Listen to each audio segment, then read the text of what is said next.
Shalom, everybody. Mhm. Balak, the story, memorable story of the donkey talking. And the end there with Pinchas. It's like a lot of memorable things. But there's one section of it that is pretty unique in the Torah. I mean, there's a lot of unique things about it, but this one is unique. So what it talks about is this.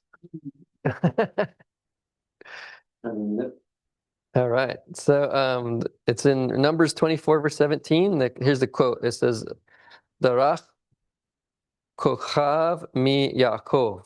A star shall shoot forth from Yaakov, from Jacob.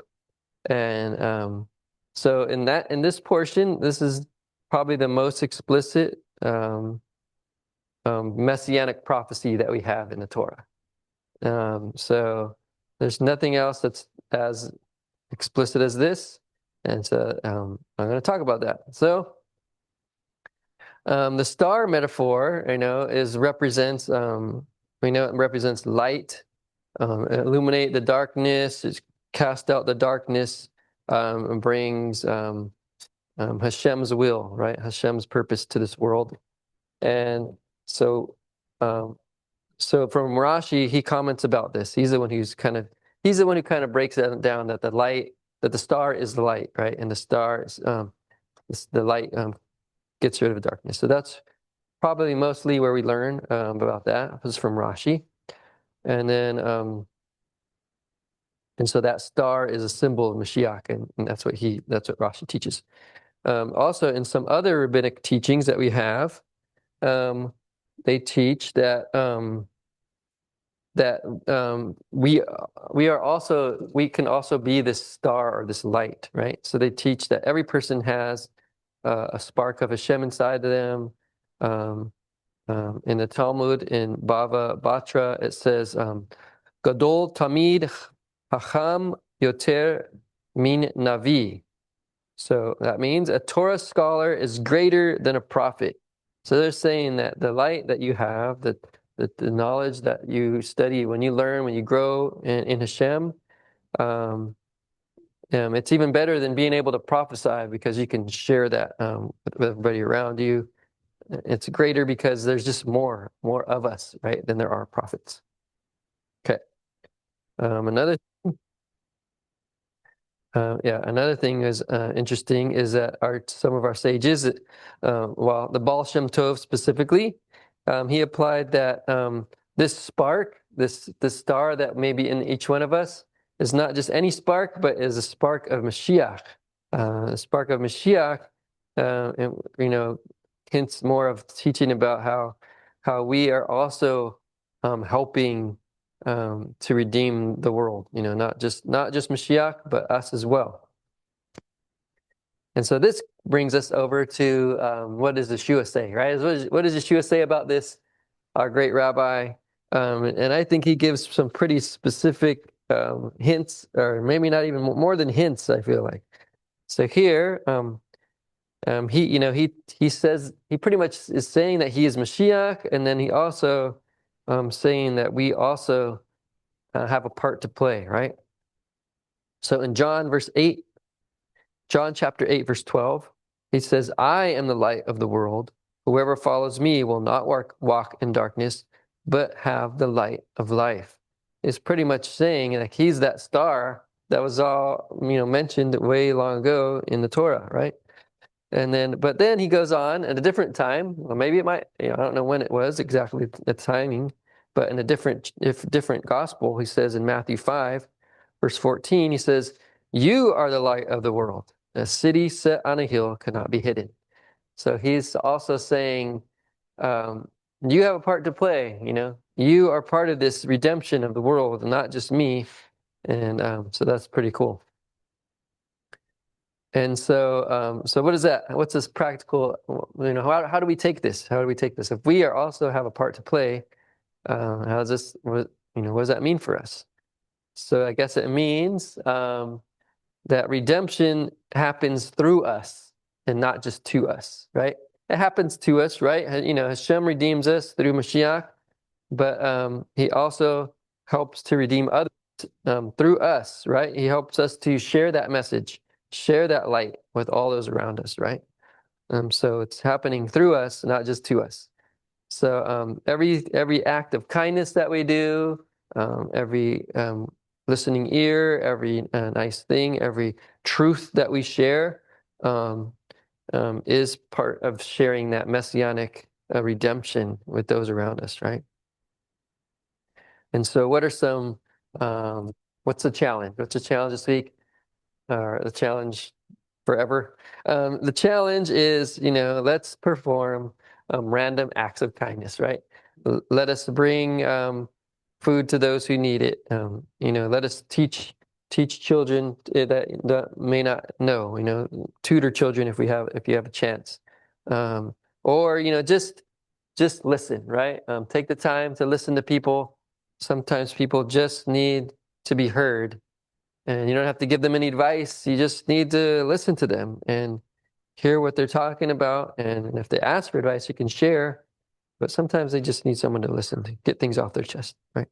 So these are some of the things that we can do to perform these acts of kindness, to share this spark of Mashiach that we have inside of us.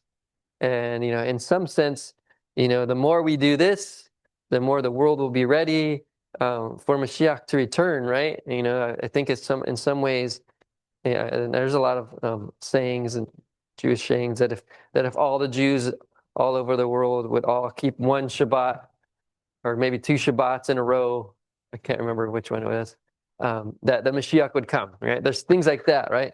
So in a sense, like the more we share the idea of Mashiach, the more people's hearts will be open to Mashiach, then maybe the sooner that he will come, right? And so let us all be that shining lights for Yeshua, and shining lights for Hashem. May we all play our part in sharing this truth and bringing Mashiach to others, even before he may physically return here. So that's my message. Shabbat Shalom, everybody. All right. Vered. She has a mic there.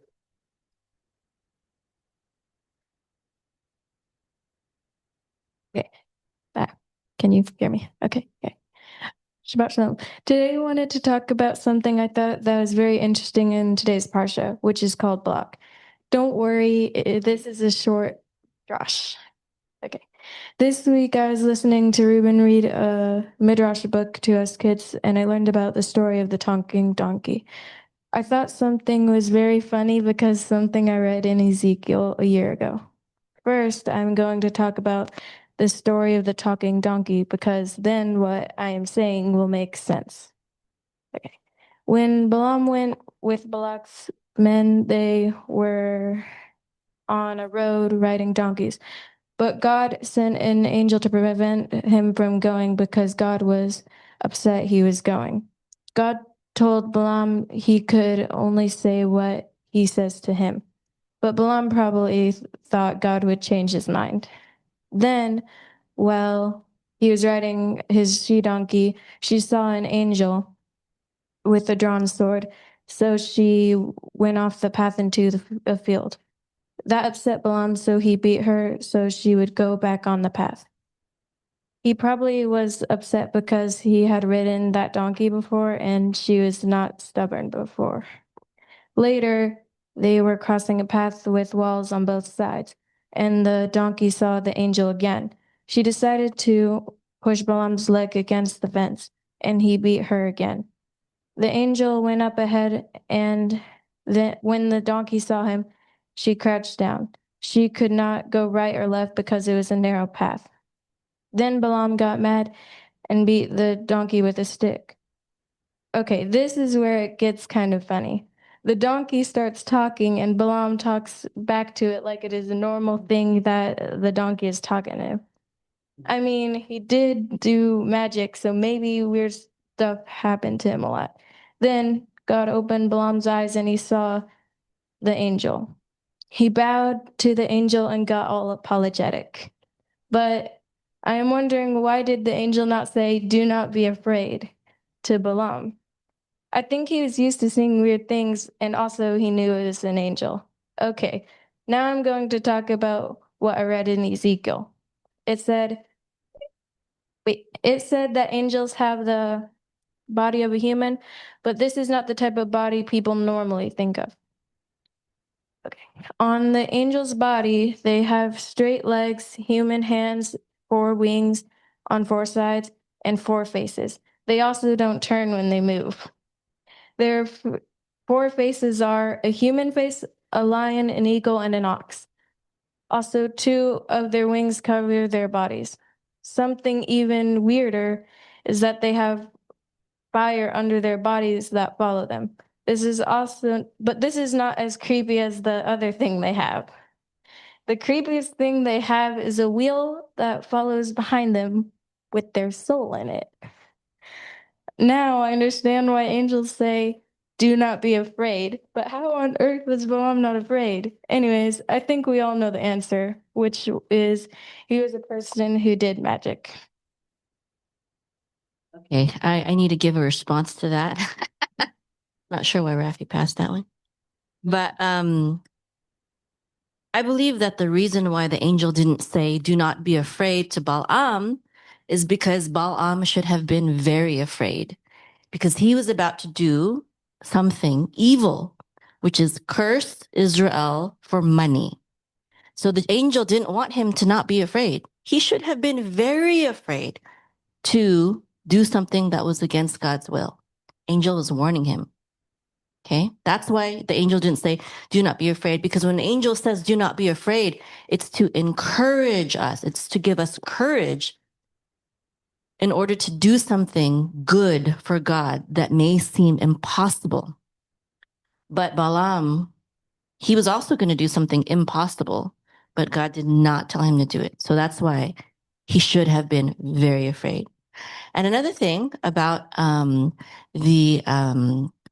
the vision of the angel that you were talking about, that's not all angels. That is just one specific vision that was given. And yes, it is certainly, you said the word creepy. Another word to say it is awe-inspiring or fear-inspiring even, because in the Hebrew, fear and awe and reverence, they're all the same Hebrew word.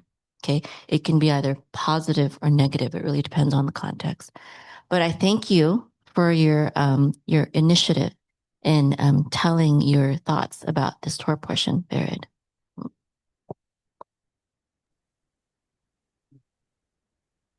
Shabbat shalom. Can you see? Can you hear me? Yes. Oh, what'd you say? I'm sorry. We can hear you.